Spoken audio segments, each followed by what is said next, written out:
Hey everybody, it's zupermanguy. Here I am, a little bit late this week. Sorry to anybody who's waiting on bated breath. Not that I think that's happening anywhere. But this week I'm going to be talking once more sort of about people. I feel like that's a nice natural transition from a people-oriented future.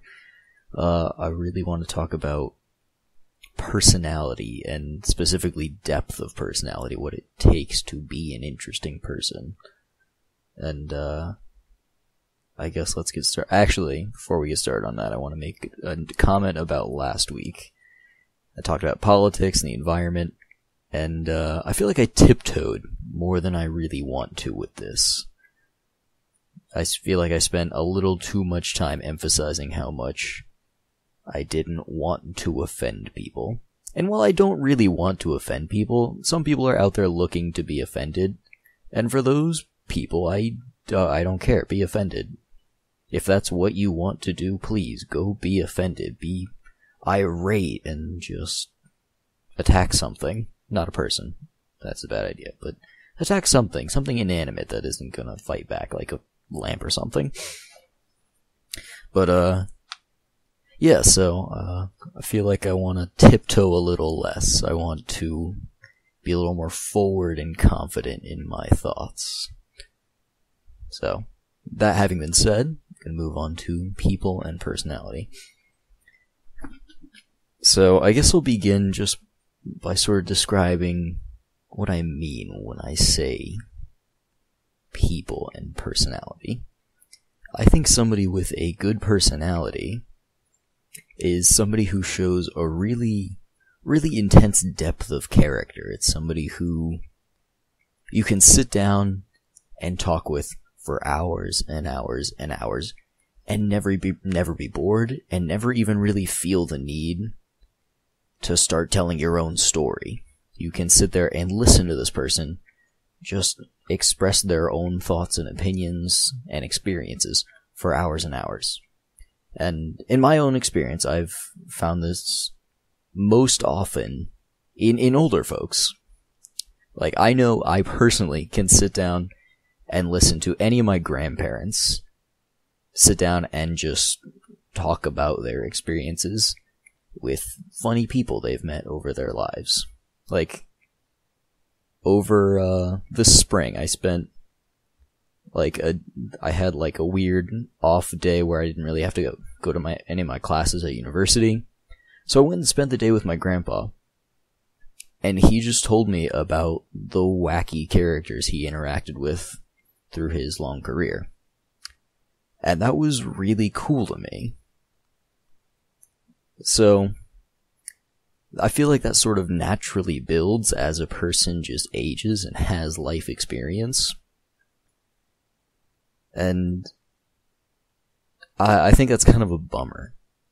Not that older people are interesting people. I think that's really cool, but I think it's kind of a bummer to me that it's primarily older people that I find interesting. 'Cause I'm a young dude, and I think I really like to see people my own age who I can sit down with and have a long, interesting conversation with. And it's uncommon. So, I'm not... I guess I have some ideas as to why that's occurring. I feel like largely it's simply because life experience builds depth of character. And that's... I mean, that you simply cannot have that much life experience as a young individual. And that's kind of a bummer to me. Outside that, to be a young individual and have a really intense depth of character, I feel like you either have to be thrown into some sort of crazy circumstance where you end up spending a lot of time making very intense decisions, like very, very intense, life-defining decisions, or you go out and seek those decisions and then make them. But either way, it's about making, at least to my mind, being an interesting person and having a very a very deep personality is about having made tough decisions and living with them after and seeing the consequences of those decisions. So in terms of like finding people who have this intense depth of character where you can sit down and just listen to them for hours and hours, I think a good friend of mine actually, this came through when we were talking about fictional characters, and he was pointing out why every character in Star Wars Episode 1, the Phantom Menace, he was explaining to me why every character in that movie is terrible as a fictional character. And the way he did this was he told me to describe any character, but I couldn't use like their name and occupation. And if you sit down and do that, you find that, lo and behold, there are no actual characters in Star Wars Episode 1 outside like Ben Kenobi, and he's only a character through the other films because he's the only, and I guess Anakin for the same reason. So more recently I've been thinking about applying that to living, breathing human beings rather than fictional characters. And it seems to me that much the same logic can be applied to see if a person is interesting, if it's going to be worthwhile to try to become good friends with a person, and you won't be bored by them. So, and I want to pay some special attention here to the idea of describing a person's personality with their occupation. Because certainly, through the course of a career, whether you stay at one place and have a lifelong career with a single business, and you see people come and go from that business, and you work with some people through the entire time you worked in that business, or whether you move around, you move in and out of different businesses, or you move around within the same business, certainly having a career for decades and decades is going to develop you as a person. You're going to have lots of interesting experiences as a result of that. But it's those experiences that make you interesting, that define you as a person, and not the fact that those experiences occurred in your line of work. Like, somebody could literally have the most boring job on the planet. They could be an accountant, literally just fill out Excel spreadsheets, day in, day out, day after day. And if they do that for years and years, and actually think about what becomes of their person after doing that job for so long, chances are they're still going to be kind of an interesting person. They're not going to have the crazy stories that like a professional photographer is going to have because they traveled to China and like ate a giant salamander or something. But at the same time, they're going to have just very different stories, but there will be stories nonetheless, unless they're just a little gray piece of paper of a person. So, the people that I find to be the most interesting are the ones who are truly unique. And that isn't to say I find people who are weird and eccentric to be the most interesting. Certainly they oftentimes are. But I think those who are most interesting, those who are most unique, are simply those who have spent the most time developing themselves as a person, whether it's a deliberate action or not. It's those, in the same way that you can shuffle a deck of cards, standard playing card deck, 52 cards. Chances are, if you shuffle it, that specific combination of cards will never have occurred before. You will have just haphazardly created a totally unique combination of playing cards. Now imagine doing that, but with the human genome. In my mind, every person has the potential to be wholly unique in such an incredible way that it's nearly beyond fathoming. So, when a person is a lot like somebody else, so much so that you compare the two, not just for the sake of comparison, but when you're like, wow, that Jimbo, he's exactly the same as Samwise. That's kind of a bummer to me. Because those people, they have so much potential to be drastically different from one another in personality, and each have their own very interesting, unique story to tell. And that, it just seems like a really great loss to humanity as a whole when a person doesn't develop themselves to the point where they have a story. So, I guess in the realm of comparing people, I want to talk about what it means, what the word normal means in the context of a population of human beings. So, and a lot of my thoughts on this are coming from a conversation I had with my roommate over lunch, and he wanted to have a philosophical discussion, so I asked him the question, what is normal? And then a week later, we went out, got lunch, and just sat down and talked about it. It was a great time. If you don't do that sort of thing, I really recommend it, just because it's a lot of fun if you like deep thought.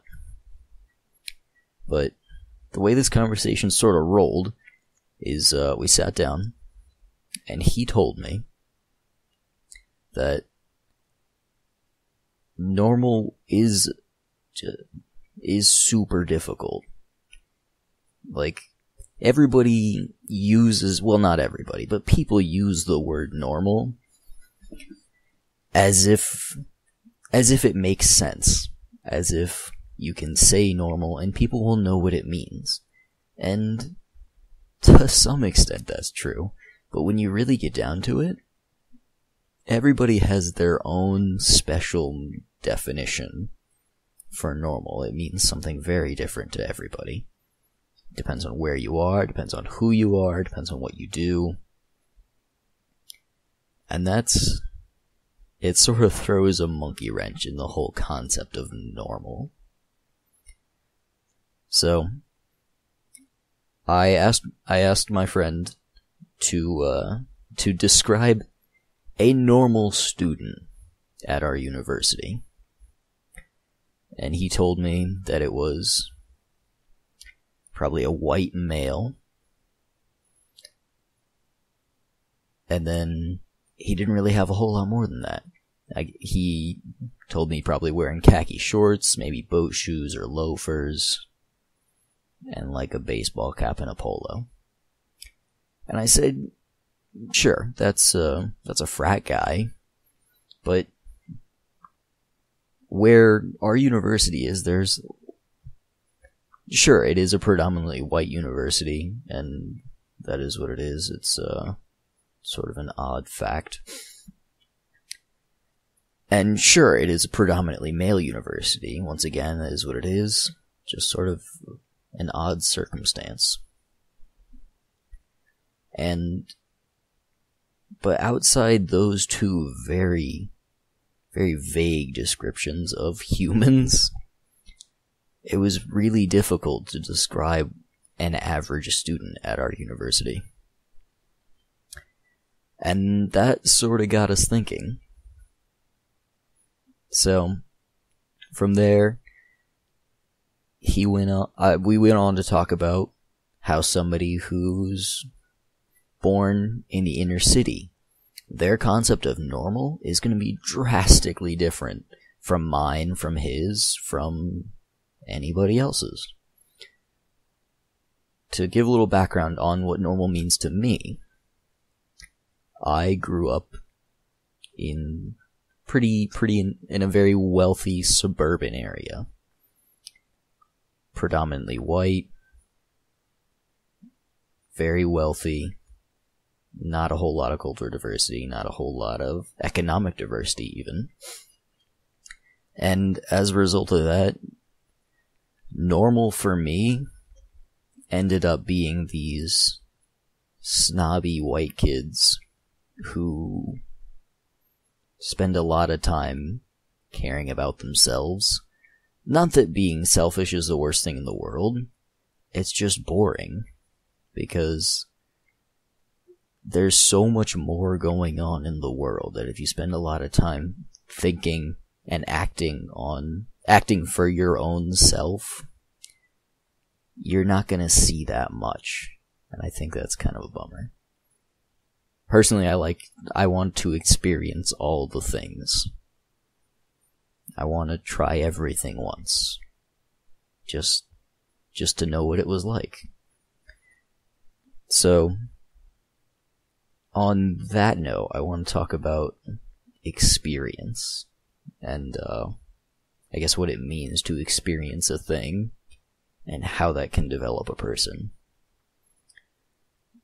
Say a person, they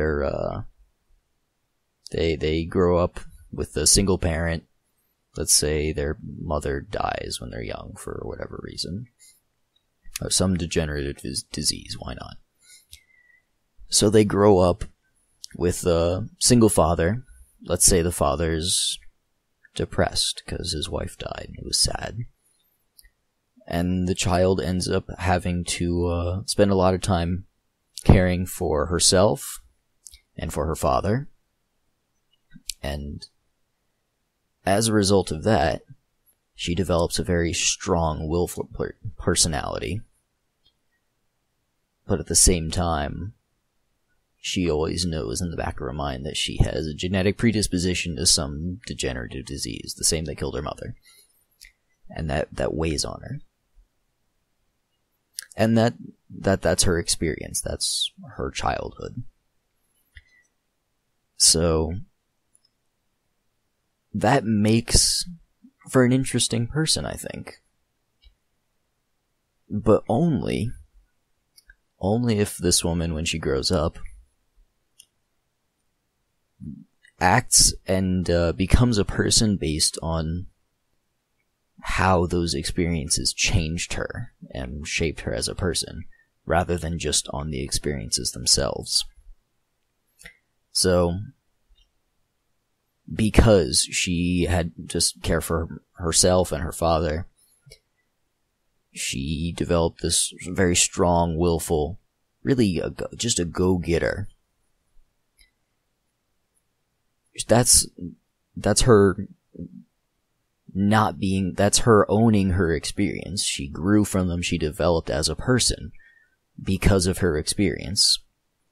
If she just sits around, if she falls into depression and just has a pity party and is just perpetually crippled by her genuinely challenging childhood, then she's being owned by her experiences. She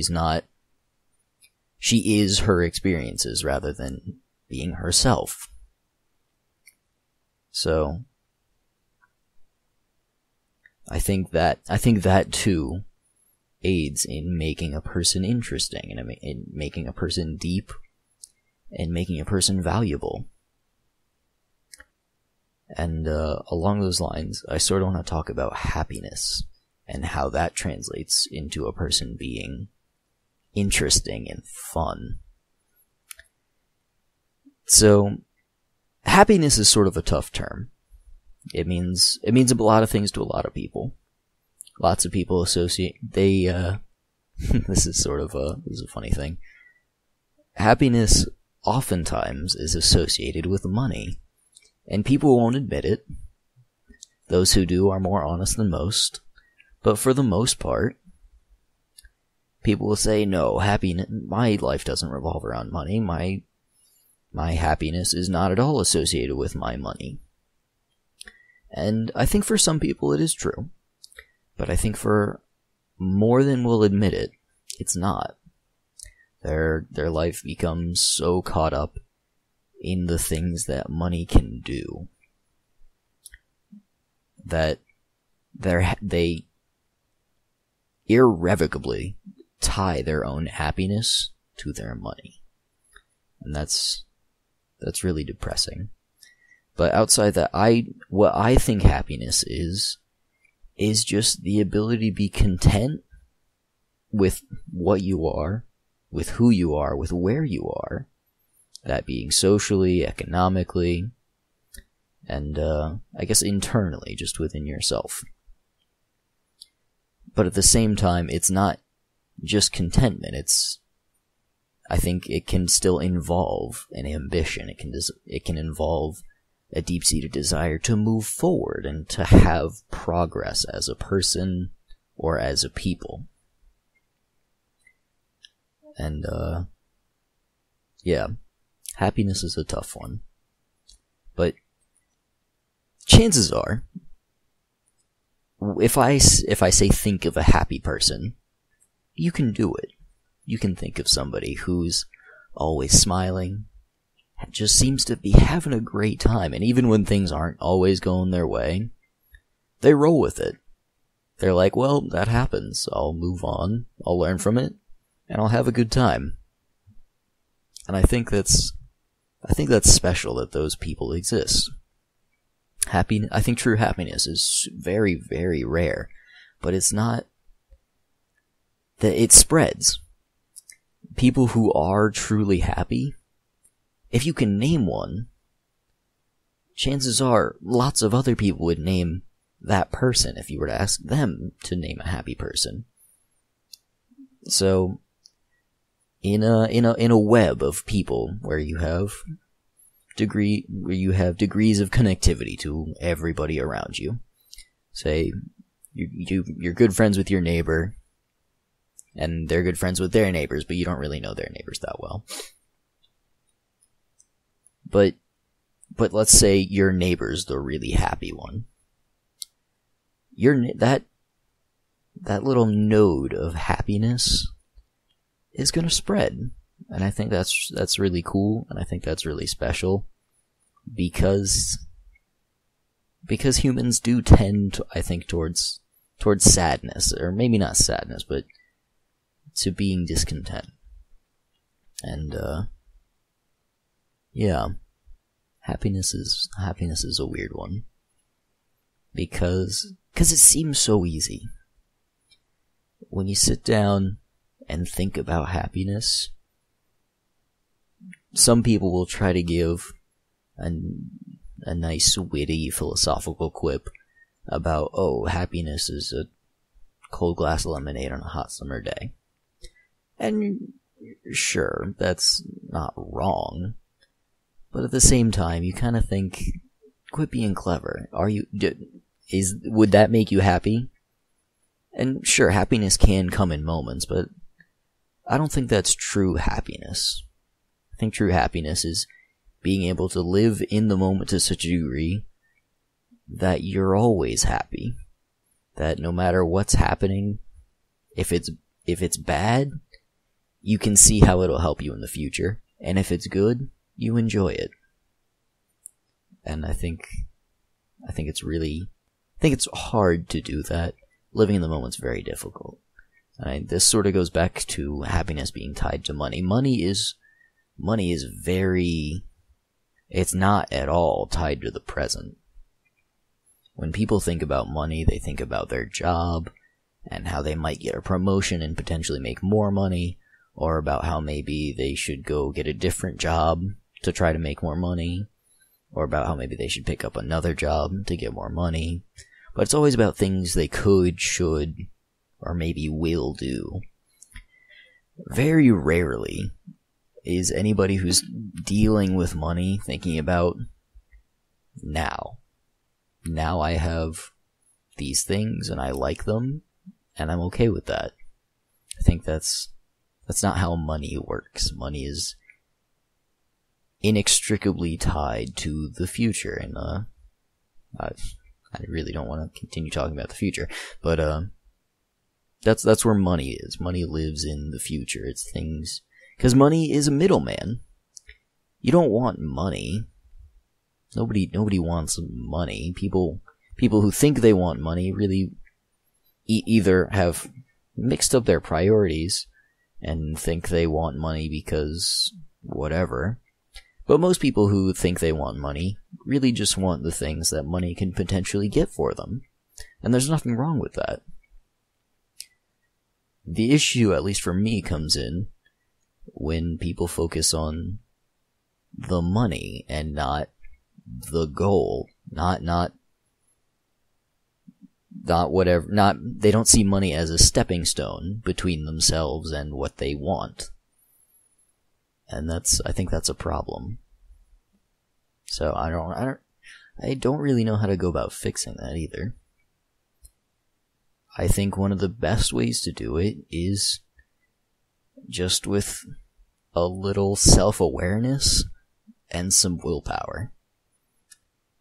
I think willpower is, and probably will be forever, the greatest tool that humans have to change themselves and the environment around them.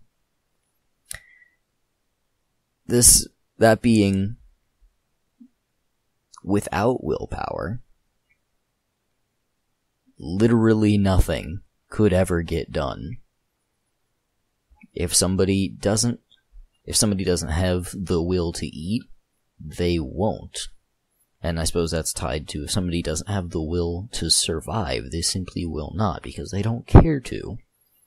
But at the same time, somebody with a very strong force of will that wants to live, they want to be happy, I think they will really go out and try for it, and that's special.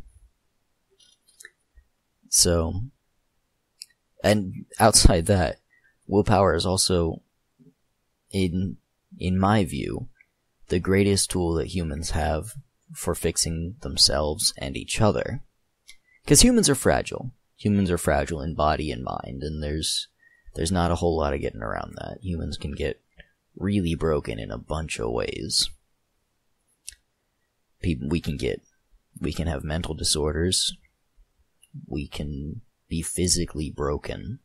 Can have broken arms, broken legs, our lungs can collapse. We can be paralyzed indefinitely. And this isn't me saying willpower is a cure-all. This isn't me saying the mind is greater than the body. Because sometimes willpower isn't enough. Oftentimes willpower is not enough. But without willpower, nobody would ever seek enough. They wouldn't extend themselves to find enough. If somebody is addicted to hard drugs, or addicted to eating, is addicted to sex, any sort of addiction, I think, can largely be overcome with willpower. And it's not an easy thing to do. Willpower, it's not, I think it is a thing that everybody can have, but I don't think everybody does innately. So, and this is a soft point for me in particular, because at times I have a very intense force of will, but on lots of things that I think matter, I simply cannot bring myself to care. I cannot move beyond myself and my own inhibitions to get things done. And when I'm describing myself to people, I often just sort of curtail that entire thought into saying I'm lazy. And that's not necessarily true. It's that oftentimes I don't care, and I think it can be a real problem, and I don't think I'm alone in this. I think lots of people are plagued by a similar issue. But on the opposite end, if somebody has the willpower to shake whatever it is that troubles them, they can become so immensely strong. Dealing with adversity is one of the greatest ways for a person to become strong. And I don't mean, of course I don't mean physically strong. I mean to have a strong personality. To be a person that people want to know. Overcoming adversity takes willpower. But it's the most worthwhile thing a person can do to become a person. Like, I was talking with another friend of mine. He's ahead of me in university. And we were just sort of talking about how our time has changed us as people. And he said it so well. Like, I had said something along the lines of, I've only been at university for a year, and I've become so much better of a person. And he's like, he says to me, it's not so much that we've become better people. I know I personally have just become more of a person. And I think that's what it really boils down to. He's been dealing with new experiences in the same way that I did in my time at university. And that makes you more of a person. You have more experience to draw from. You have more experience to think about and learn from. And I think that's really special. So, I'm gonna call the episode there. This was, I feel like this got kind of deep. I hope anybody who's listening enjoyed it. I think I enjoyed this one. I think I want to keep episodes sort of in this range, in between just philosophy and speculation. I enjoyed this one. Hope you guys did too.